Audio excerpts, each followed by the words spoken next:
Jet engines बहुत ही ज़्यादा powerful और बहुत ही ज़्यादा हाई स्पीड होते हैं। इनके पास होता है सिर्फ और सिर्फ स्पीड।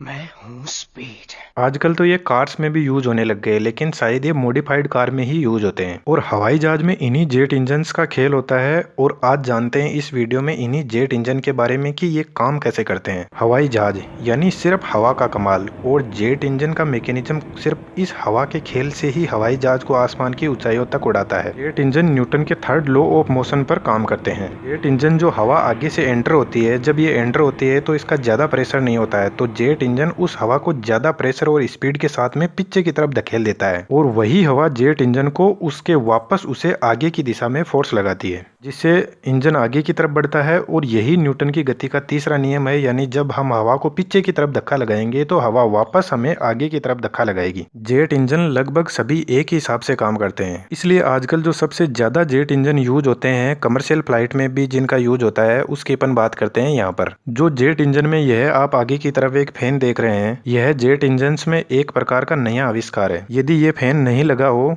तो बाकी जो भी बचा हुआ इंजन है उसको हम बोलेंगे टर्बोजेट इंजन। लेकिन इस नए आविष्कार या इन्वेंशन के बाद में इस इंजन का नाम रख दिया गया है टर्बो फैन इंजन। और इस अकेले फैन में इतनी पावर होती है कि 90% तक फोर्स अकेला फैन ही लगा सकता है हवाई जहाज को आगे धकेलने में। और दूसरा इस फैन का फायदा ये भी है कि ये टर्बो इंजन में फ्यूल का कंजम्पशन को भी कम करता है। अब अपन इंजन के अंदर की तरफ देखते हैं और जेट इंजन की इंटरेस्टिंग टेक्नोलॉजी के समझते हैं। तो दोस्तों एक बार फिर से स्वागत है आपका अपने इस लाइव अड्डा में। यदि आगे की तरफ यह सिर्फ अकेला फैन लगाया जाए जो इतना बड़ा है, तो यह ना कोई टर्बोजेट इंजन है ना कोई टर्बो फैन इंजन है। यह सिर्फ एक नॉर्मल इंजन है जो हवा को पीछे की तरफ धकेलता है। अब यह एक सिंपल फैन से कब टर्बो फैन इंजन में कन्वर्ट हो जाता है उसकी आगे की प्रोसेस हम समझते हैं। जैसा कि मैंने अभी आपको बताया और आपको पता ही होगा कि हवाई जहाज में सिर्फ हवा का कमाल होता है, तो एरोप्लेन में यह टर्बो इंजन हवा को हाई स्पीड से बाहर से खींचते हैं और हाई प्रेशर और स्पीड के साथ में पीछे की तरफ छोड़ देते हैं। और यह हाई प्रेशर और स्पीड बनाने के लिए इसके अंदर कंप्रेसर और टरबाइन के सेट लगे रहते हैं। वैसे ये टर्बोजेट इंजन बहुत कॉम्प्लेक्स होते हैं, इसलिए इनकी कॉम्प्लेक्सिटी से बचने के लिए जो टर्बोजेट इंजन का मैकेनिज्म यूज होता है वो होता है टू स्पूल इंजन मैकेनिज्म। इसमें क्या होता है कि जो हाई प्रेशर के जो टरबाइन होते हैं और कंप्रेसर होते हैं उनको एक शाफ्ट से जोड़ दिया जाता है, और जो लो प्रेशर के टरबाइन और कंप्रेसर है उसको दूसरे शाफ्ट से जोड़ दिया जाता है। अब ये टरबाइन कंप्रेसर क्या होते हैं मैं आपको सिंपल सी भाषा में बता देता हूँ। कंप्रेसर वह होता है जो हवा को प्रेशर के साथ में अंदर की तरफ खींचता है। जैसे जब हमारे गाड़ियों के टायर में हवा भरते हैं तो वहां पर एक कंप्रेसर होता है जो प्रेशर से हवा को टायर के अंदर भर देता है, और जो टरबाइन होता है उसका काम होता है उसके साथ में किसी चीज को जब जोड़ देते हैं, जैसे हवाई जहाज में टरबाइन को कंप्रेसर से जोड़ा जाता है, तो जब टरबाइन घूमता है तो कंप्रेसर भी घूमता है, यानी टरबाइन का काम होता है कंप्रेसर को घुमाना। अब इन टर्बो फैन इंजन के अंदर ये जो बाहर का बड़ा सा फैन लगा है जो बाहर से हवा को अंदर की तरफ खींचता है, तो बहुत सी हवा को तो सीधे ही बाईपास कर दिया जाता है, जो ये आप साइड में जगह देख रहे हो, जो एरिया देख रहे हो इसमें से। लेकिन जो ये अंदर का एरिया है इसके अंदर टरबाइन और कंप्रेसर लगे रहते हैं और भी इक्विपमेंट्स लगे रहते हैं, नाम आप इनके देख सकते हो। इस बड़े से फैन के पीछे सबसे पहला जो इक्विपमेंट लगा रहता है उसका नाम है लो प्रेशर कंप्रेसर। यह कंप्रेसर साइज में बड़े होते हैं और स्पीड इनकी कम होती है।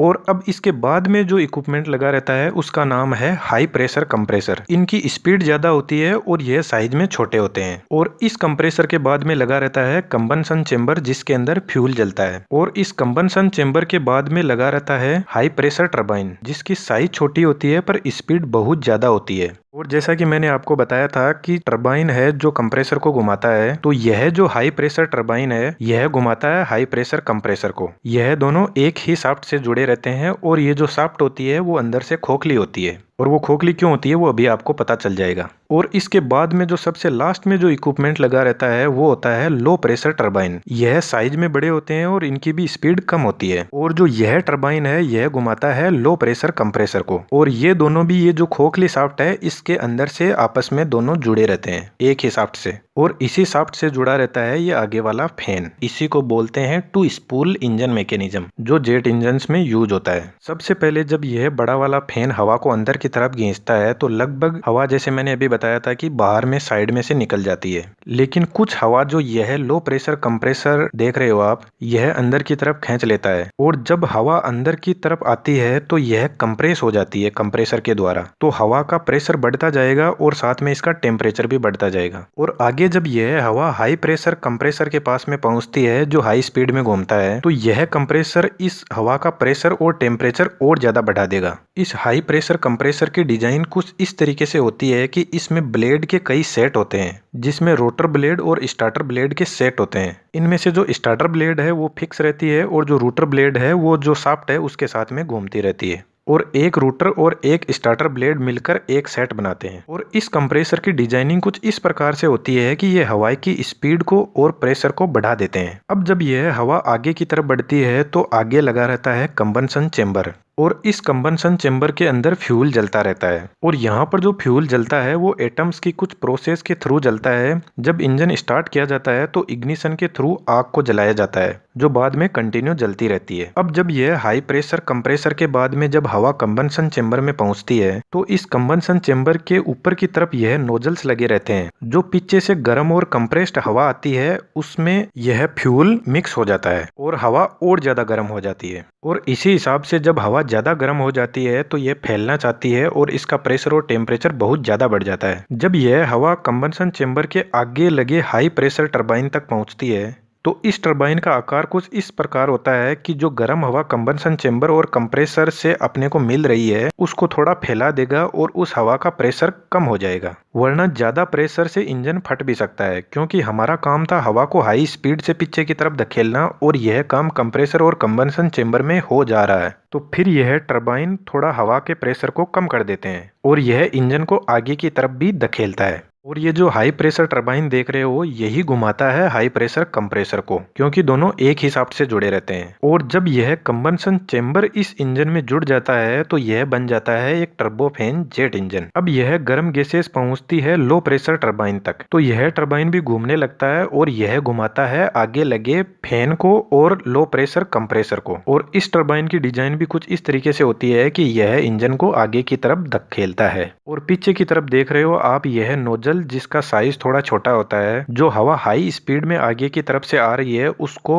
हाई स्पीड के साथ में पीछे की तरफ धकेल दिया जाता है और इंजन को आगे की तरफ धक्का लगता है और अपना इंजन आगे की तरफ बढ़ने लग जाता है। अब आपके दिमाग में एक क्वेश्चन जरूर आया होगा कि जब यह टरबाइन घूमता है तो कंप्रेसर घूमता है, लेकिन टरबाइन तो जब घूमता है जब हवा कंप्रेसर से होते हुए टरबाइन तक पहुंचती है। पर दोस्त ऐसा नहीं है। जब कंबंशन चेंबर में आग जलती है तो उससे जो गैस निकलती है उससे अपना टरबाइन घूमने लग जाता है और वह कंप्रेसर को घुमाता है और कंप्रेसर हवा को खींचता है और इसी तरीके से यह प्रोसेस चलता रहता है और हमारा जो एरोप्लेन है वो आगे की तरफ हवा में बढ़ने लगता है। और यही फर्क होता है आईसी इंजन जो कार में यूज होता है और जेट इंजन में, कि इन जेट इंजन के अंदर कोई लफड़ा ही नहीं रहता है इंजन ऑयल चेंज करने का, गियर बॉक्स क्लच ब्रेक वाला कोई सिस्टम ही नहीं होता इनमें। और दोस्तों और भी इंटरेस्टिंग वीडियो देखने के लिए आप चैनल पर जरूर विजिट करें एक बार, आपको और भी ऐसे नॉलेजेबल वीडियो मिलेंगे। तो दोस्तों यह था जेट इंजन के बारे में कंप्लीट इन्फॉर्मेशन मेरी तरफ से। उम्मीद करता हूं कि आपको पसंद आई होगी और आपको अच्छा लगा हो तो चैनल को सब्सक्राइब और वीडियो को लाइक जरूर करें। Thank you.